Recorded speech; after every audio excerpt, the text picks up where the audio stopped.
my portfolio. But this is actually one of my favorites. I know I don't really say that about all of them. Some of them are a challenge. The pollinator one, for example, is a challenge because there's just so much. But a lot of mine are about sustainability and organic, sustainability in growing your own food. And as Jessica said, it's very, very important. I think it's important because the cost of produce is going to go up another 5 to 7% in 2022. And that's, of course, on top of the shrinkflation. You know, you see these packages and you realize that you're used to getting a pound package and now it's only 11 ounces. And so in any case, you don't have to sacrifice the quality of your food when you grow it. And even though the prices have gone up, you can still grow it organically. It really isn't that much more, maybe even less, because you have all the stuff. I'll tell you, I'll explain it as I go along. So if you would like a copy of this presentation, my, excuse me. If you'd like one, my email, my website address is here, blackstonevalleyveggiegardens.com. There's a contact us tab, just, and it'll shoot me an email. So just, you know, let me know that you want a hard copy, a soft copy of this, and I'll send it. As always, my presentations have a lot of cheat sheets, a lot of how-tos. Some of them have embedded videos. So it's something that you'll actually want to have, handy stuff. And then the bottom one is a direct hit to my email. And when I send you the package of information, believe me, I don't spam anyone, but I may give you some helpful hints and some links, et cetera, et cetera. So anyway, just to keep in contact. Also, I'm always available for any kind of questions.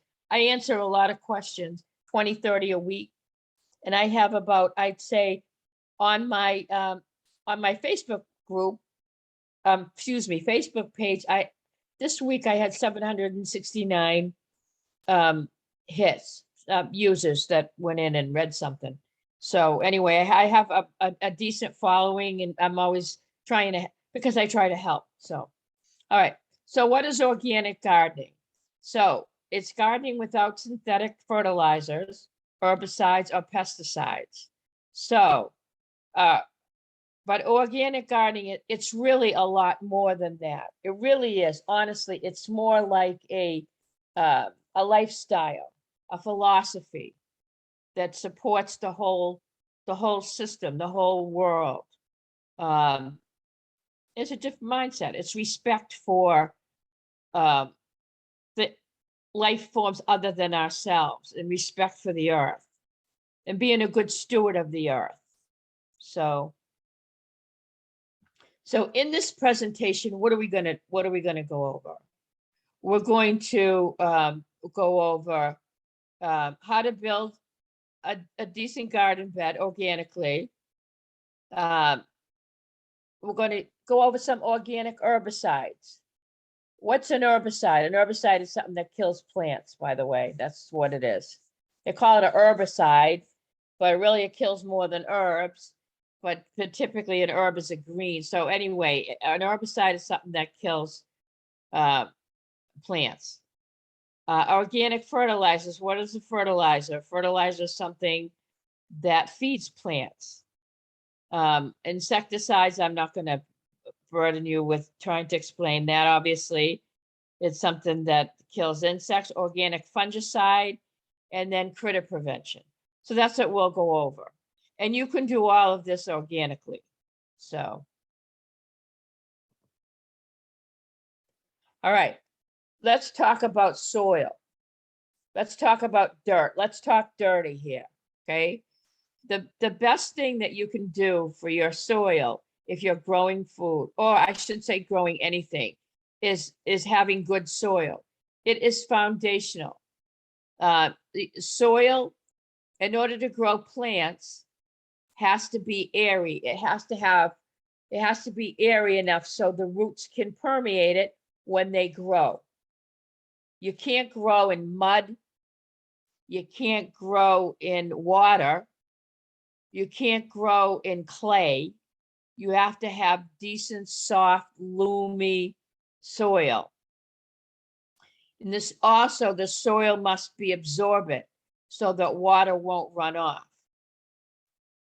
Soil also, if you're growing, especially if you're growing food, and I'm talking about food that produces a fruit. I'm not talking about little things like basil, that doesn't really produce a whole heck of a lot of, there's no flour, there's no, you're not eating it for the tuber, the root, you're not eating it for the fruit. But basically, when you grow food, your soil must contain some amount of compost. What is compost? Compost is dead stuff. And I'll go over, how to make your own compost. It has to, or it won't, and that's where you get the nutrition from. If you're not an organic farm, if you're not an organic gardener, you may get nutrition or fertilizer. You may use fertilizer. You may use the blue stuff from Miracle Grow. That will feed your plants, but it doesn't really feed your soil, and it doesn't, help you long term. So depending on where you're growing, if you're growing in a raised bed, if you're growing in pots, a lot of people now are growing in pots.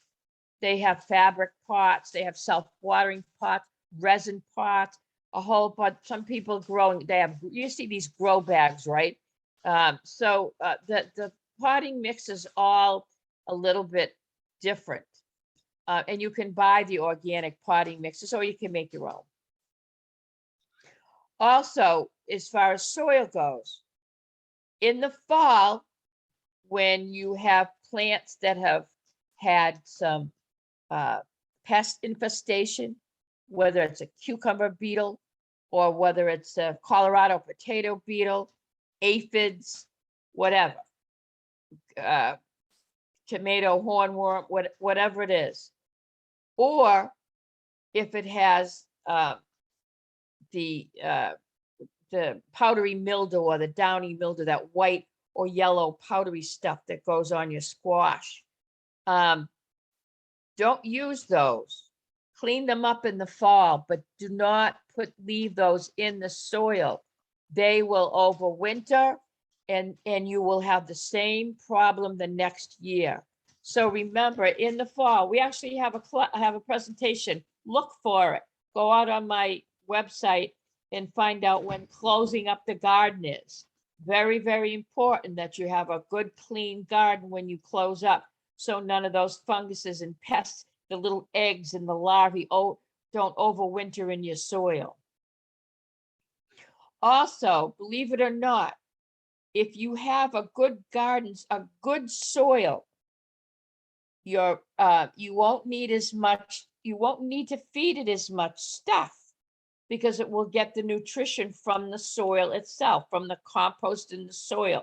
Your soil will be soft, it will be airy, and it will be ideal for the plants to suck up the nutrients from the soil. Obviously, a plant doesn't have a mouth, so it can't eat food, but it can certainly, if your soil is in good enough shape, it can certainly absorb the absorb the nutrients in the soil when the soil is good. Nothing can compensate for bad soil. Nothing can compensate for good soil. It's the tops. So let's talk about, I told you the majority of feeding your plants should come from a decent compost. Okay. So how do you make your own compost? Hopefully you've been making it. It's 2 to 3 parts of brown matter to 1 part of green matter. Brown matter is carbon rich. It's very dry and long dead. Wood ash, shredded cardboard. Lord knows that since certainly since COVID, even though, we try, we still aren't all that good about the cardboard thing, because we're doing a lot of Amazon, and of course a lot of those boxes shipped to us. So shredded cardboard. In my yard, the most voluminous type of brown matter, carbon rich component to my compost is my fall leaves. So what I do for those is I chop them up with my lawnmower, or I do have a leaf shredder that I bought, chop it up with that, and then put those in the compost. Newspaper, peanut shells, very dry and long dead. Corn stalks, of course, you know, I put corn stalks there because I grow corn. I really enjoy to grow corn, but what do you do with them? You know, the stalks are so big. Well, obviously they're big. You got to cut them up, and then throw them in the compost bin. And straw, any leftover straw that you have is ideal for as brown matter in your compost. So what is green matter? Green matter is nitrogen rich. It's the other component to the compost. What is green matter? Things that are wet and basically wet, gooey, and some of them are green. Horse, cow, chicken manure. You use that in your compost, but make sure it's a little bit on the older side. You don't want to get a divorce, or you don't want your kids to leave home. You don't want your neighbors to call the police because they don't know, it smells like a dead body out in your yard. So you want to get it, if you do have to purchase it or what have you, make sure you get the stuff that's 6 months old to put in there in your compost bin.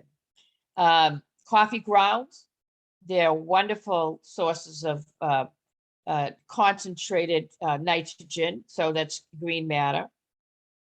And my main source of green matter in my yard is my grass clippings.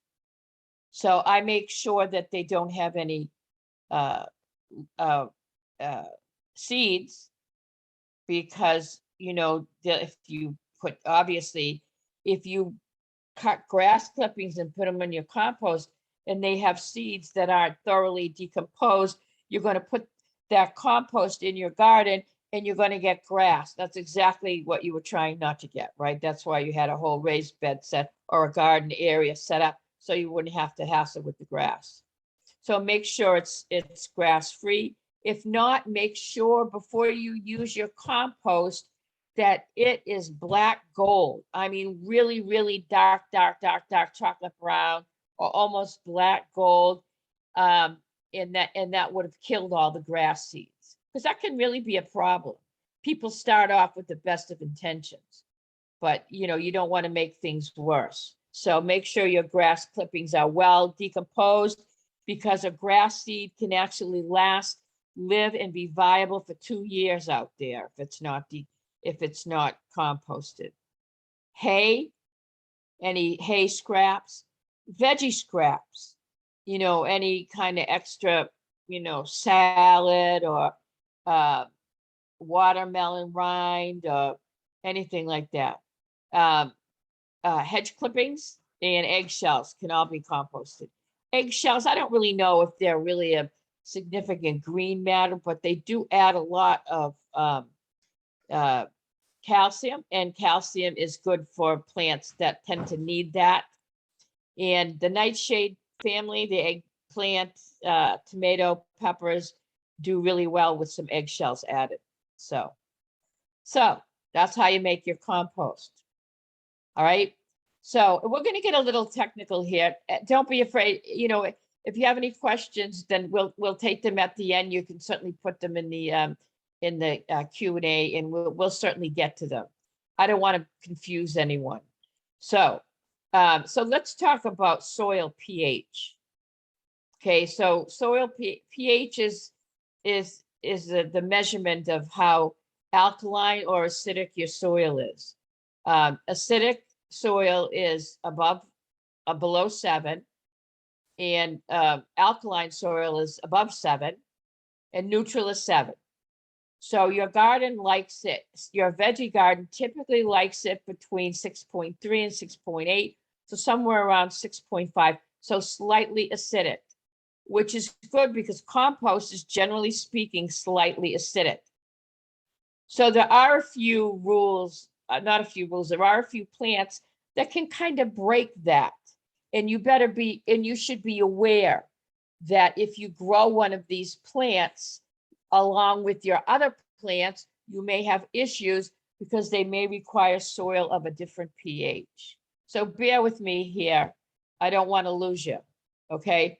Acidic crops, blackberries, blueberries, cranberries, parsley, peanut, potato, and sweet potato.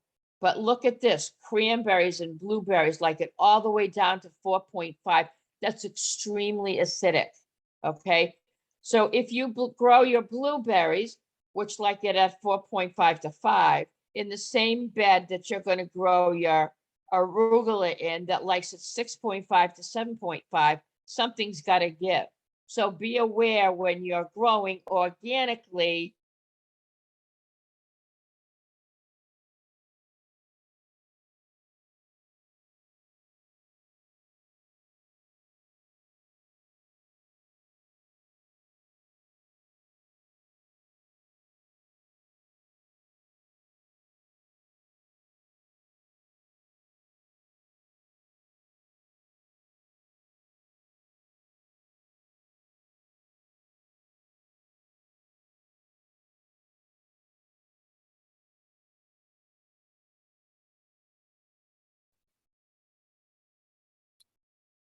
Bear with us, everyone. It looks like we're having some technical difficulties.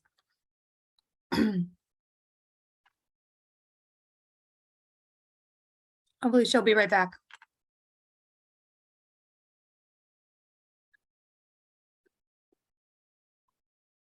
Hi, everyone. Thanks for your patience. It seems like she may have had some technical difficulties and she should be right back. There she is. Hi. You lost me, didn't you? You lost me. I mean, I lost you, didn't I? Hold on a minute here. Did you lose me? Did I lose this? connection? Yeah, it froze. For a Oh my moment. goodness gracious. Okay. Coming back. Bear with me here. Okay. All right. That is not good. Okay. All right. Bear with me. All right. Okay. So, all right. So now, if you do test your pH, you can test your pH. I'll show you how.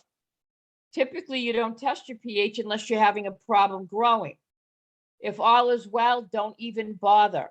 Typically, as I say, you amend your soil and you amend it with good compost, which is slightly pH, slightly acidic.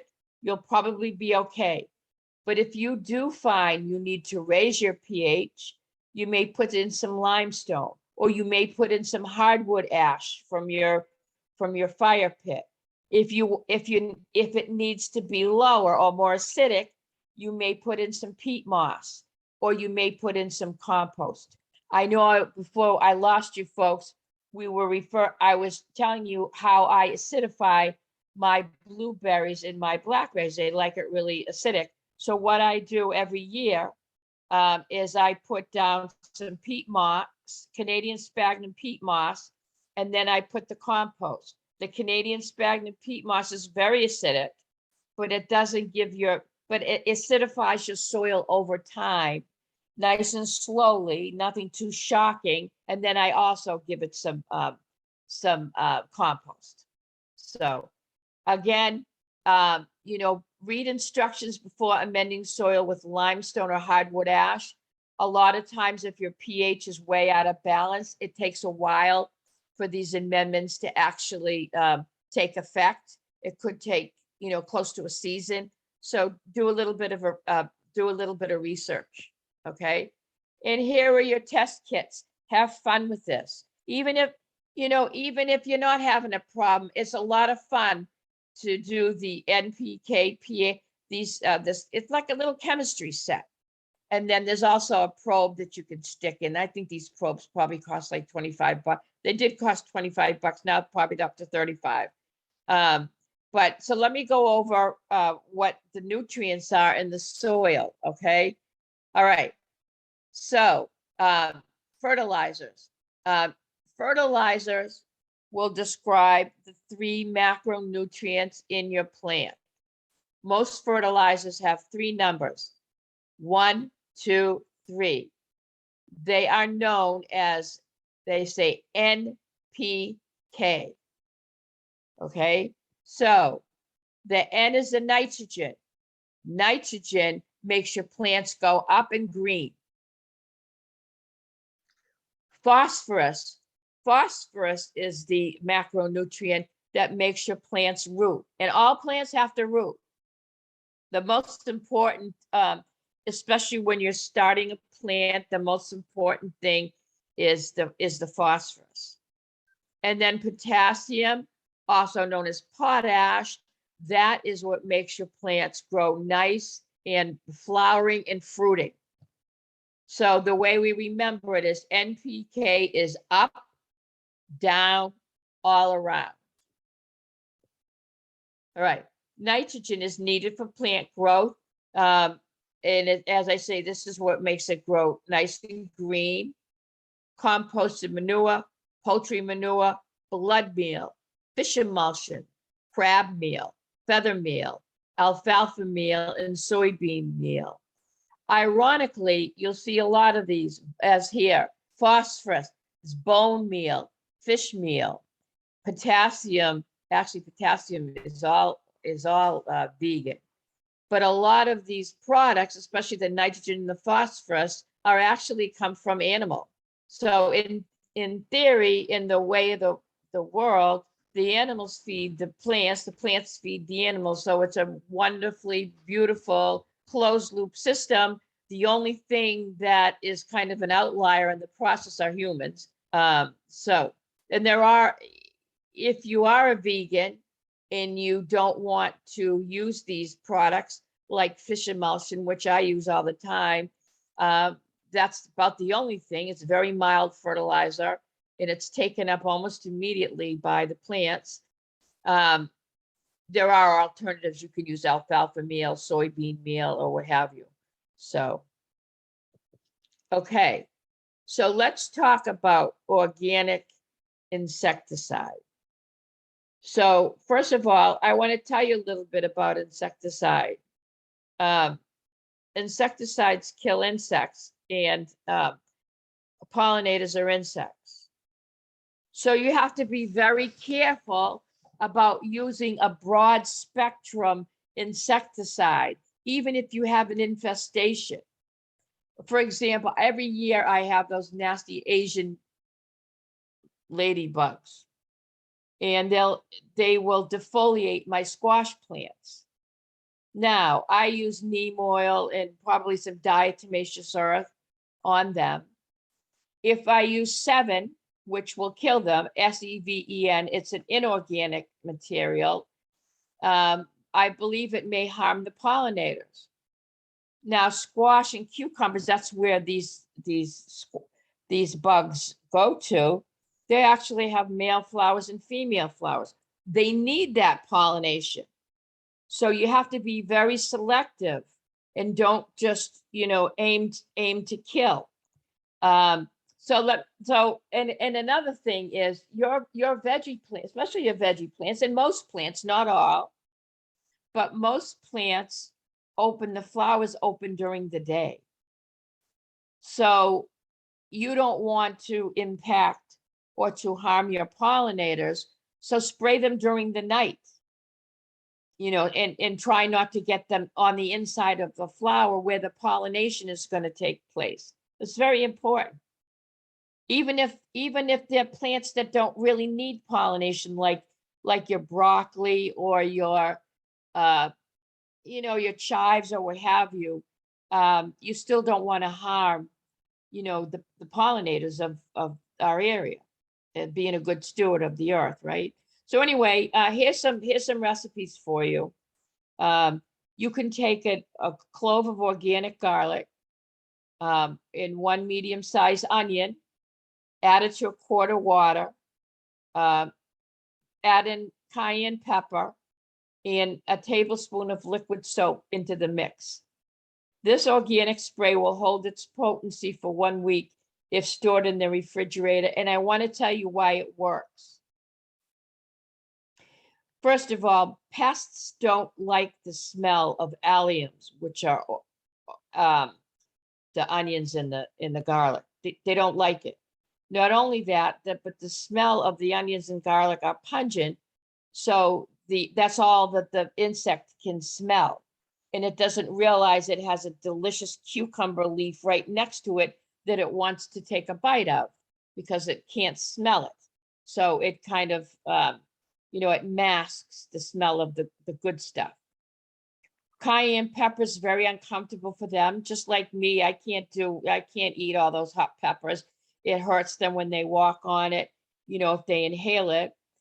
And same thing with this organic spray, the soap part.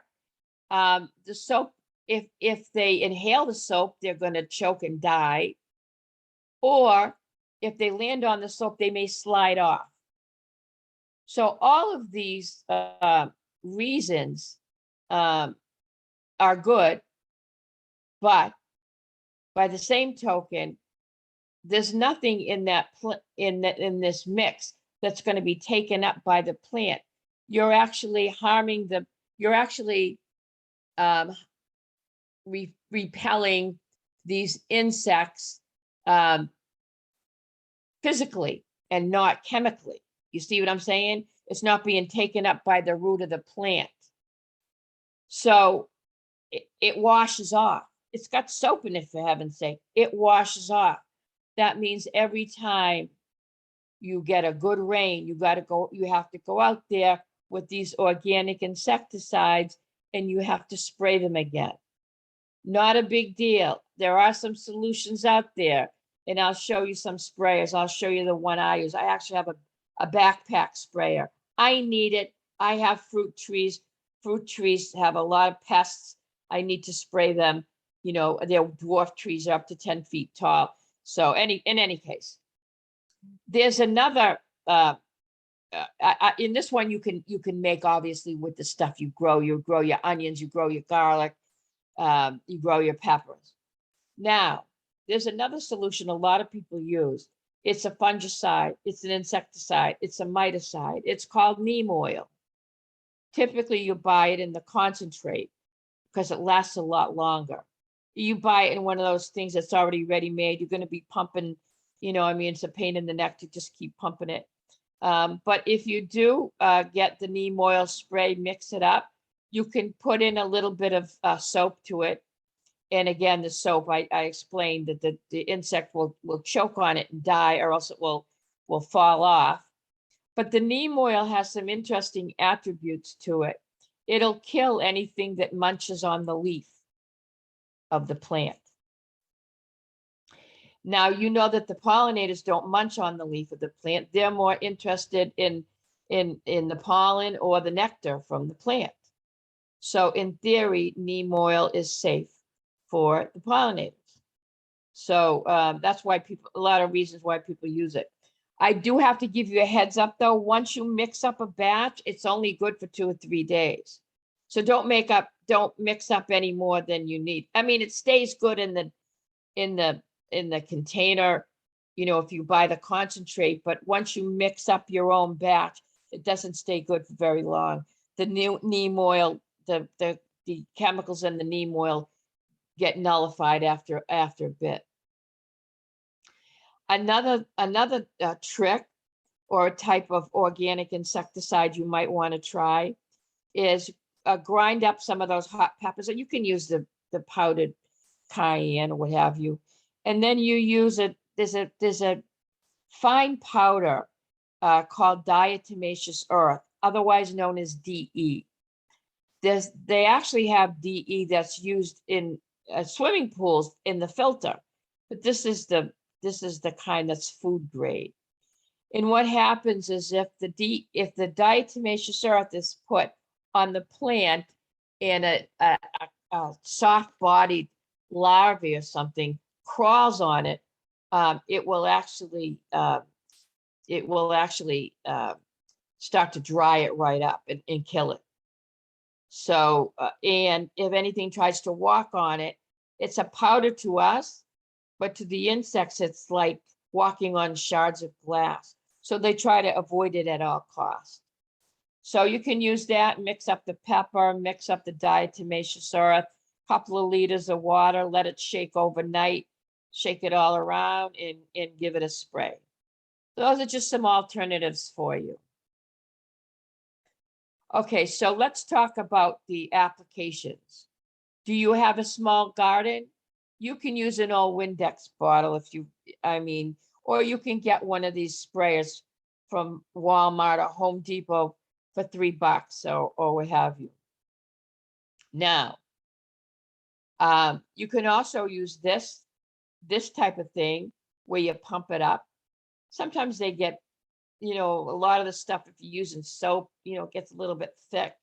So, but these are like, I don't know if they're even $20. You pump up the sprayer and go to town. This is what I have. Mine's actually, I got a new one and it's a battery powered and it uses a Ryobi battery. The same type of battery I use for my chainsaw, my pole saw, my edger, my weed whacker. So I try to consolidate on getting that one brand so that I can swap out my batteries. Pretty smart thinking. So get the applicator that you want. You can also, as I said, insecticide applicators, but you can also use it for a fungicide, or you can also use it for fertilizer. And there's a really good organic insect killer. If you catch the insect when it first starts to some of those,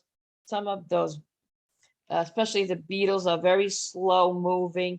You take them and you throw them in a jar of soapy water and kill them. So you can certainly do that before they lay eggs. Once they lay eggs, you got an infestation going on. It's a lot of work. So catch it early. Every day, go out and check, and make sure that you don't see any insects on your plants. And by the way, real gardeners don't have nails that look like that. So just an FYI. So, okay, so let's talk about fungus. Okay, so fungus is fungus grows on a lot of stuff. Black spots on tomatoes, white filmy stuff on your cucumbers, on your squash. Your peppers can get in fungus as well. Your beans. So you want to nip that in the bud. So mix baking soda, which is an antifungal, with water, 4 teaspoons or 1 heaping tablespoon to a gallon of water, and go ahead and spray it. Okay. Also, you can use some dishwashing soap. What the dishwashing soap will do is, don't use the stuff with degreaser or bleach though. It's a proper fungicide, a popular one, because it actually coats the plants. If you leave the fungus growing on the plant, in your plant branch, the stem is touching another branch, it's gonna spread unless it's coated with something. I would actually make sure that if I did see, a lot of fungus growing on a plant, if it's possible, I would actually sacrifice that branch, to prune it down so that you lose a lot of that nasty the nasty fungus. Cut it right off and start with a clean plant. But you can also coat the other, because this fungus might be coming up from the soil itself. So make sure you coat it with some dishwashing liquid. So also neem oil, as I say, is an insecticide and a fungicide. Also, I should update the slide. A lot of people use copper fungicide, copper-based fungicide. You can use that as well. Okay, so let's talk another pain in the neck, right? Is talk about our weeds. I'm telling you, weeds will drive me nuts. Whenever possible, use your hands to remove the weeds from your garden. Pull them up slowly. And if you can, make sure you have a hand trowel right next to it. Try to get that last little piece of root out. I can't tell you how many times I've pulled out a root, looked at the bottom, and I see a little tiny, break mark on the bottom of the root, and I know I didn't get it all, and guess what? It's coming back. I have what's called, and you may want to check it out, one of the most useful tools in my arsenal. I try everything. One of the most useful tools is a hori knife. And it's a long, skinny blade. You can really get in there and get the weeds out with it. Also, for the shallow roots over large areas, those little pain in the neck roots that blow in, they don't grow from the bottom of the bed.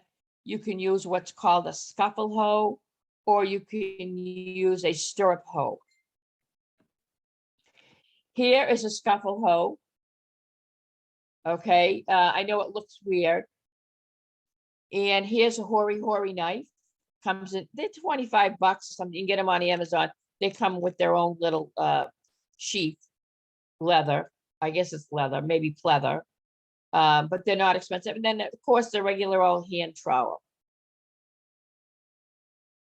But the best way to stop weeds is to prevent them from coming in the first place. And you do that by using a decent mulch. And you use it by putting a mulch in that's going to actually decompose and end up being compost the next season. What a brilliant idea. I didn't think of it. But so cocoa shell mulch, it smells really good. It smells like chocolate, and it decreases weeds. You put it on as mulch, and like I say, eventually all the nutrients leach into the soil, and then it breaks down. Also, if you're like me and you're a cheapskate, you want to use some of those ground up leaves instead of putting them in your compost. You could also use those for mulch. They serve a great purpose as long as they're ground up. If they're not ground up, they may mat, and it may not break down the way you want it to do. So when I say break down, I mean run it over with your lawnmower, or mulch it up with a leaf mulcher, or some of the backpack blowers. The leaf blowers, actually, you can turn them on the other way, and they can actually suck up the leaves and mulch them and put them in a backpack. So you can do that as well. Also, large leaf plants such as squash and mustard, if you grow those as companions to some of your other plants, they have large leaves that may prevent the weeds from blowing in or from growing up. So a lot of them, talk about the different gardening techniques in the Three Sisters gardening, which is an ancient Native American technique. The squash is the third sister, and this third sister, that's what the squash is grown for. Well, it's grown because it tastes good, but the leaves stay on the bottom of the garden, and they warm the soil, and they prevent the weeds or seeds from blowing in and the weeds from growing up. Also, what I find is the easiest, not the cheapest. The leaves, obviously, the ground up leaves are the cheapest. If you live in Blackstone, in the boonies like I do, and you have plenty of them. But straw mulch also reduces weeds, and it's brown matter, and it turns to compost after a season. Don't be afraid to put your mulch, your leaf mulch or your straw mulch. Don't be afraid to put it on thickly. I was afraid to put it on too thick because I was afraid that my plants wouldn't grow up, but they certainly do. There's very few plants, some lettuce and some herbs that actually need the sun to germinate, but most plants don't. They'll grow right through the mulch. There's a couple of kinds of straw mulch out there. One of them comes in a bale, almost, it's not hay. Hay is for horses, better for cows, right? It is greenish and brownish, and straw is almost white, doesn't have seeds in it. And so some comes in a bale, but the kind I get is shredded. It's really very fine, and it goes on quite easily. It's called mulching straw. And there's a brand named Easy Straw. You can get it I think you get it pretty much anywhere. They sell it at Agway. They sell it at my new favorite place is Tractor Supply. So. All right, and there's a good weeding tool right there. Great weeding tool, except I don't wear gloves. I should wear gloves. I really should, but I can't really feel what I'm doing when I wear gloves. So, all right, so let's talk about herbicide. An herbicide kills plants. An herbicide will kill any plant unless the plant is GMO. I don't grow GMO, and I don't think you grow GMO plants. And I don't use herbicides myself personally. And I can see why people do. Because when you have a lot of weeds growing, then they can suck the nutrients out of that soil that you want your plants to use. So, you know, it's always tough. If I were going to use an herbicide, I would use it for the space between my beds, and certainly not in the same bed where I'm trying to grow something I'm going to eat. But here's a homemade one. If you're in need, 2 cups of table salt, a gallon of white vinegar, strong vinegar, 5% acidity, and 8 drops of liquid dishwashing soap. You can use that, spray it on there. And it's not Roundup. Roundup is glyphosate. It's a very deadly, I mean, I don't use it. I shouldn't spread FUD, you know, fear, uncertainty, and doubt to the people that come to these presentations, but I would never use it. There was one time, you know, years and years ago, I actually was clearing a piece of my land. And there was a horrible, no matter how hard I tried, I would get poison ivy. And finally, I went to the store and I got this, and poison ivy is hard to get rid of. And I went to the store and I got some poison ivy killer, special strong Roundup. And I said, I'm going to use it. I'm going to use it. I put it in my shed. And it's still in my shed because I never had the heart to pull it out. And I never will, because of all the, you know, horror stories you hear about Roundup and what it's done to the earth and the pollinators and the monarchs and humans as well. So there are organic herbicide products on the market, and they are made with basically extracts from plants. These include Weed Farm, 20% acidic acid, Seaside, which is citric acid, which comes obviously from citrus. I don't know if it's orange, lemon, or whatever. Green Match, which is made from some kind of lime or some kind of citrus. Matratech, which is made with cloves. Weed Zap, which is clove oil and cinnamon oil. Okay, it may, if you overuse it, it could do bad things to your garden, but sure would smell good, right? All the orange and the cloves and the cinnamon. And then there's Green Match EX, which is 50% lemongrass oil. And as I say, be very, very careful. And because this and any other herbicide will basically kill any plant that is not genetically engineered to resist it. And we don't grow GMO plants. Okay, so let's talk about critters. Okay, critter prevention. And Lord knows everybody, you know, I've been doing these presentations sometimes for a week, and everybody has problems with critters. And they ask me what to do, and it all depends upon the critter. So, critter prevention, fences. There's actually, a fence is the best. Let me delve into that a little bit, okay? The fence. You can actually have, the highest fence you need is for deer. 5 feet up for deer. They're tall. And if they were starving, they would actually jump over it anyway. But instead of having a high fence for deer, what a lot of people do is they have maybe a 3-foot fence, and a few feet beyond that, they have another 3-foot fence.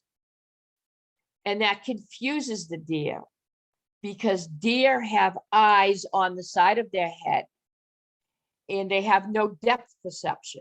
So they'll see these two tiers of fencing and they won't know how to scale it. And because putting up high fences is a pain, you need special tools and all that. So in any case, that's fences for deer. Fences for rabbit. They can be chubby. I know we have them in the community garden. I do a charity garden. We have eight extra long raised beds and we have rabbits. I don't know. They must be like prehistoric rabbits or something because they're absolutely huge. But you need a 2.5 foot bunny's hop. You need a 2.5 foot fence. And if it's buried a couple of inches underneath, it's not a bad idea. Now, groundhogs, 4 foot up, 1 foot under the ground. They need to be buried. Groundhogs tunnel.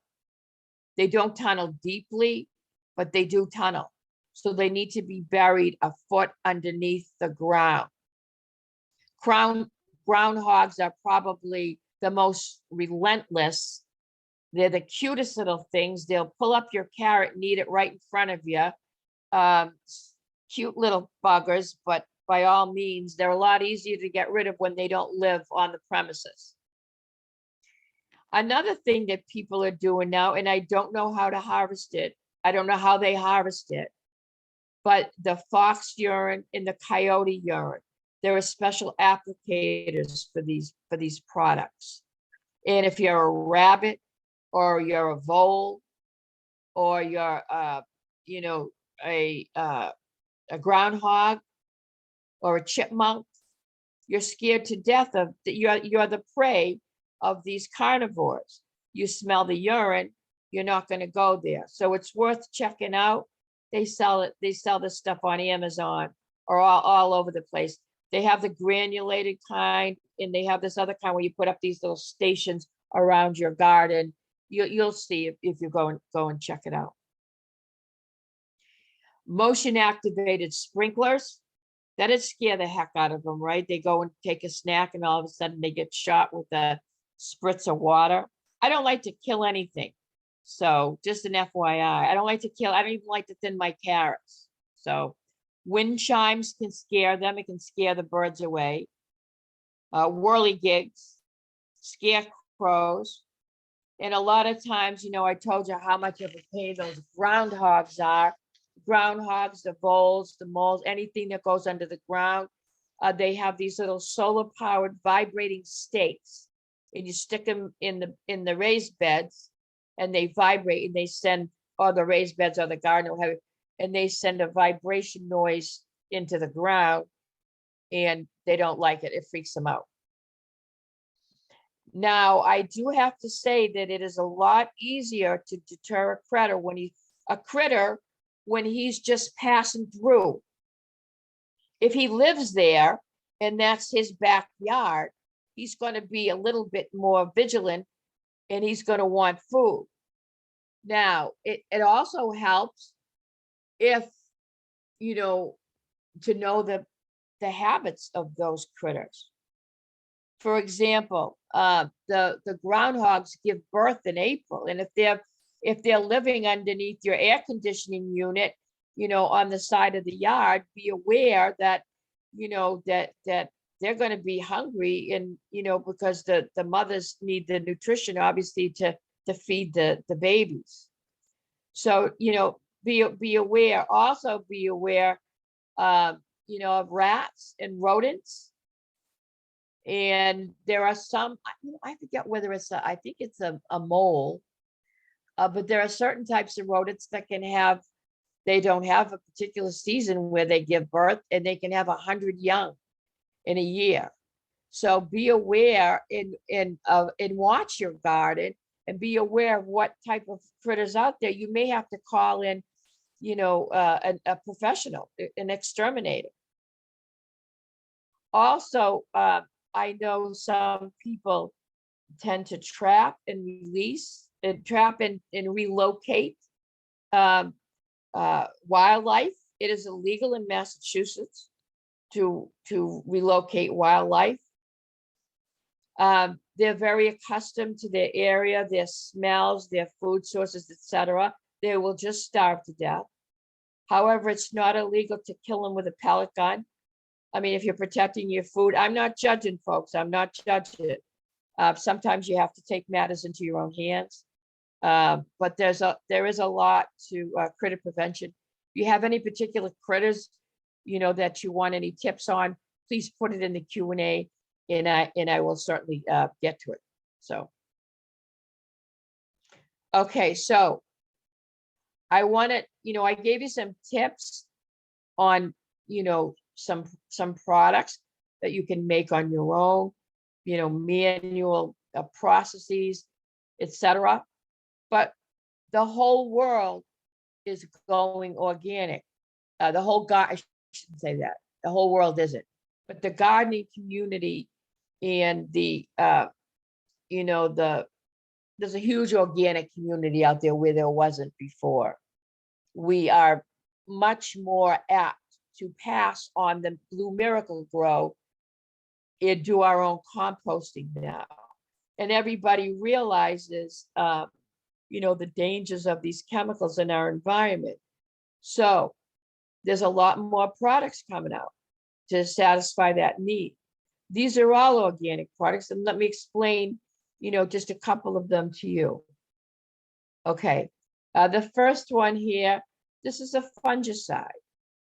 Garden Safe is a good organic brand, and this happens to be a fungicide. It's probably made with, plant materials. Also, here is Black Gold. There's Black Cow. There's all kinds of garden compost that's not made with any chemicals. Compost in itself is, as I explained, is green matter and brown matter, things that used to be alive, things from life, plants and animal matter. So but people obviously, could add chemical components to it, but so look for the organic compost if you can't buy your own. Here's another mildew. This is another fungicide, organic. Another Dr. Earth is an organic, has a lot of a big breadth of organic products. This happens to be fish bone meal. Here's another fish fertilizer made with fish guts. Smells horrible, but it works really well. And here's an oil. This is a miticide and an insecticide oil that you can use probably more for things like your fruit trees and fruit bushes if you have an issue. So let me also explain what you're going to see when you're looking for organic products. You may have a product that says organic. Bingo, that makes sense, right? But you may have a product that says for organic use. So let me tell you what that is. If a product is for organic use, it may be made of, I'll just give you an example. Epsom salts.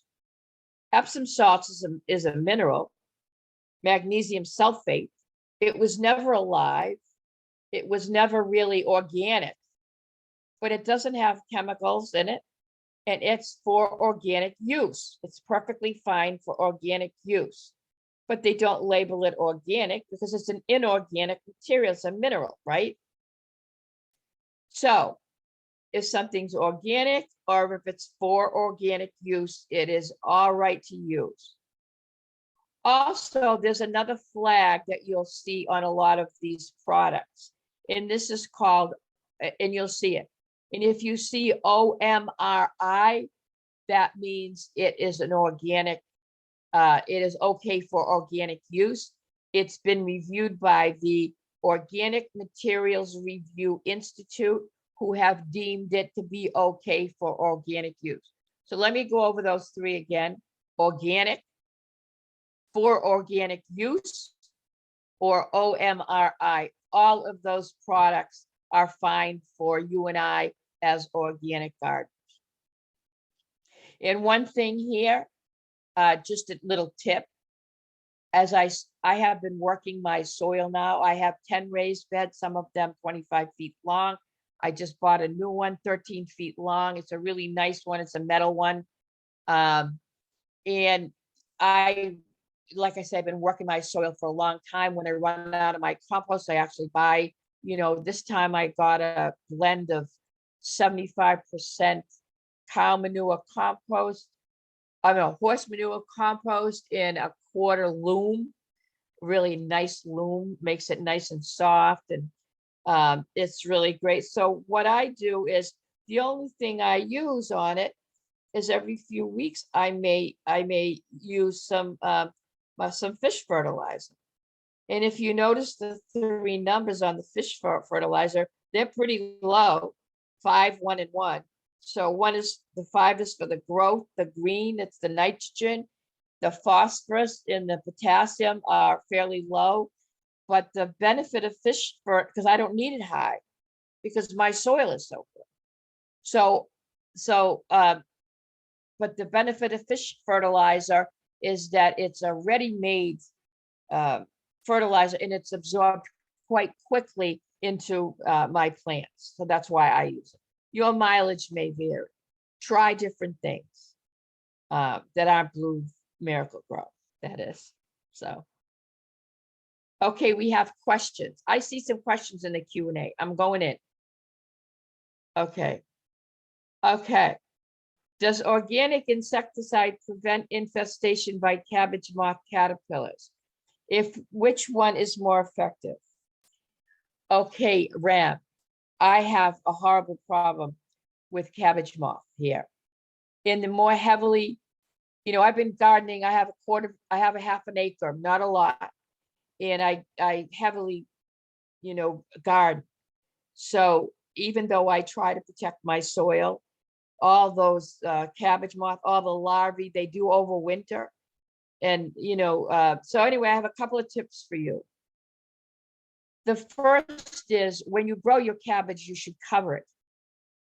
And you cover it with a white fabric called row cover.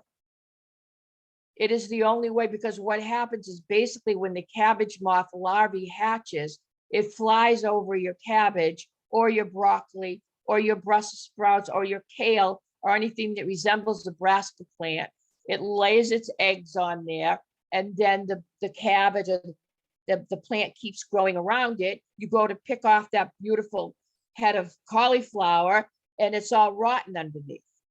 So that's the way you prevent the cabbage moth from flying overhead organically, is to cover it. And you can do that by using a row cover. Now, you're better off if you put in hoops. And the hoop I'm going to suggest to you is, PVC, the stuff that you do the plumbing with, right? But this is CPVC, and it's bendable. And it's the material kind of like a hula hoop almost.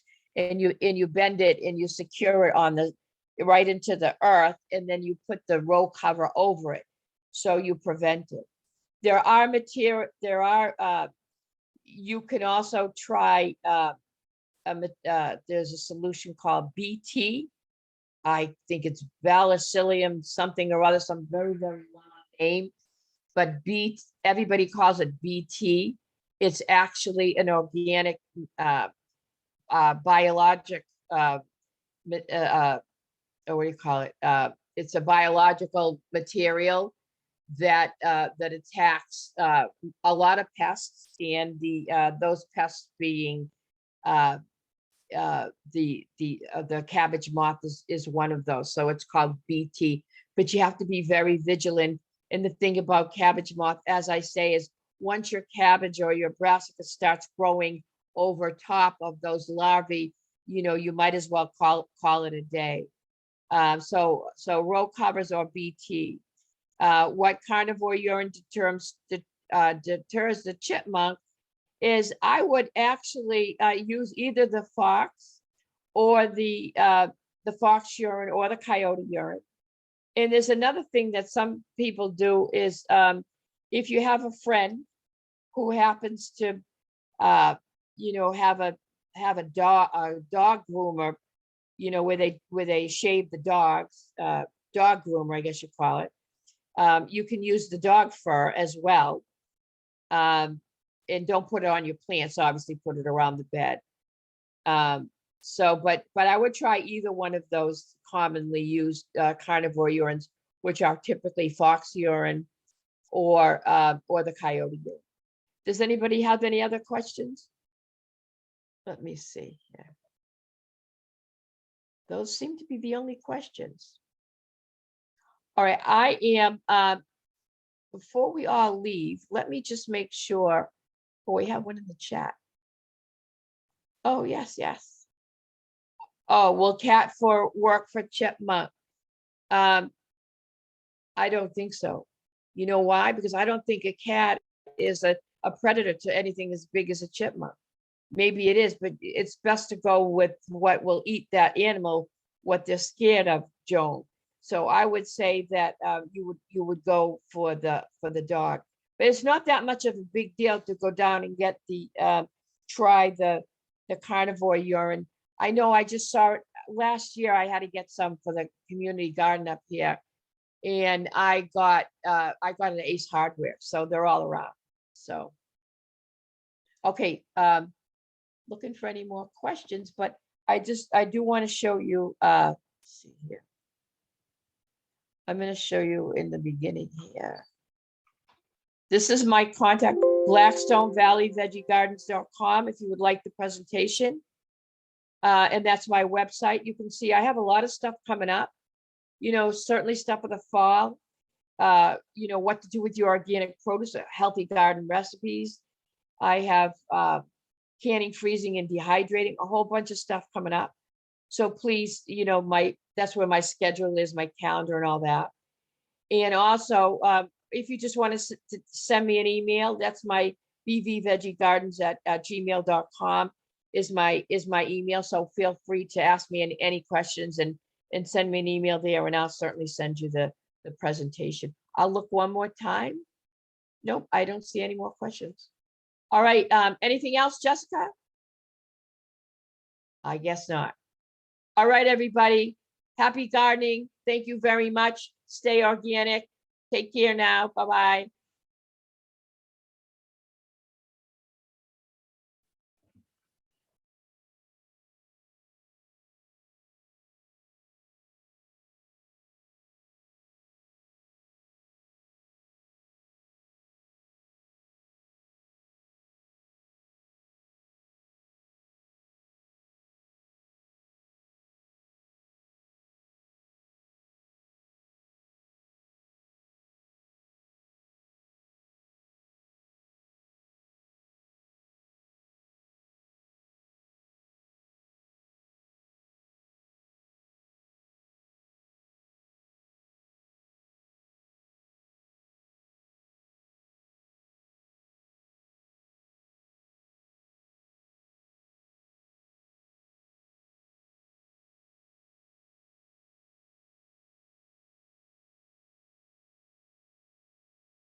Oh, that's awesome.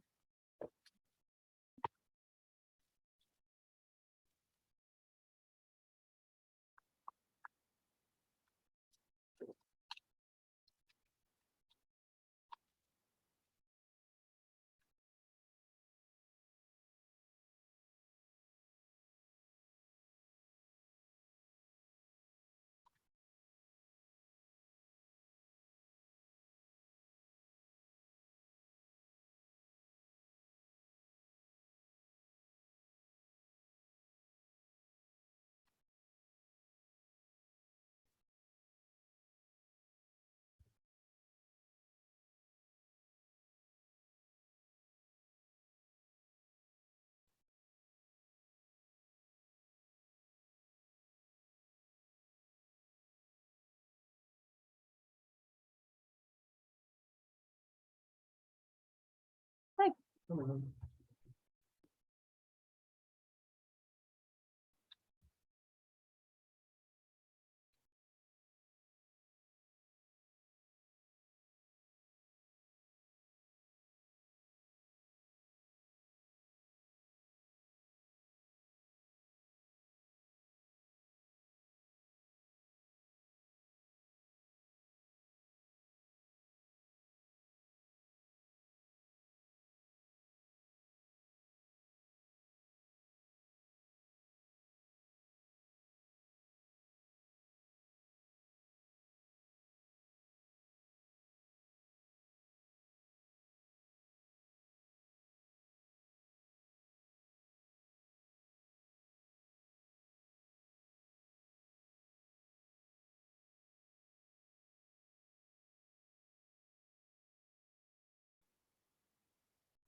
Oh,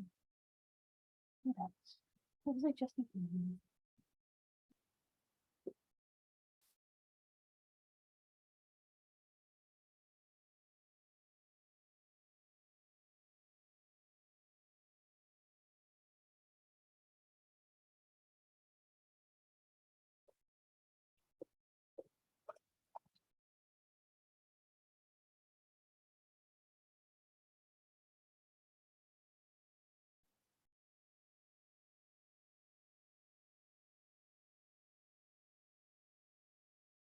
May I have your attention, please? The library will be closing in 15 minutes. The study rooms are now closed. If you have anything to check out, print out, fax, or scan, please do so now. Thank you.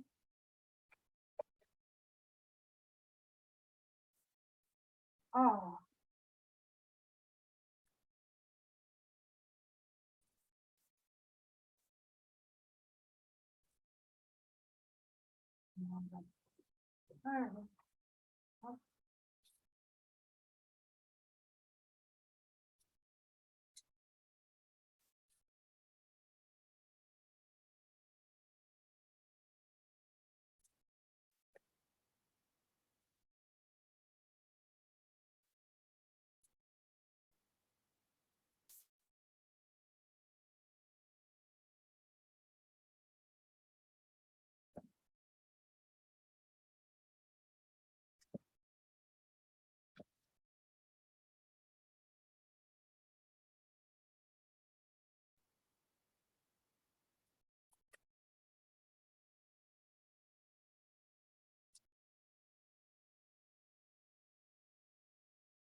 What else was I gonna do?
May I have your attention, please? The library is now closing. Please make your way to the exits and take all of your personal belongings with you. The library will reopen tomorrow, Friday, June the 17th at 9:30 a.m. Thank you and have a nice evening.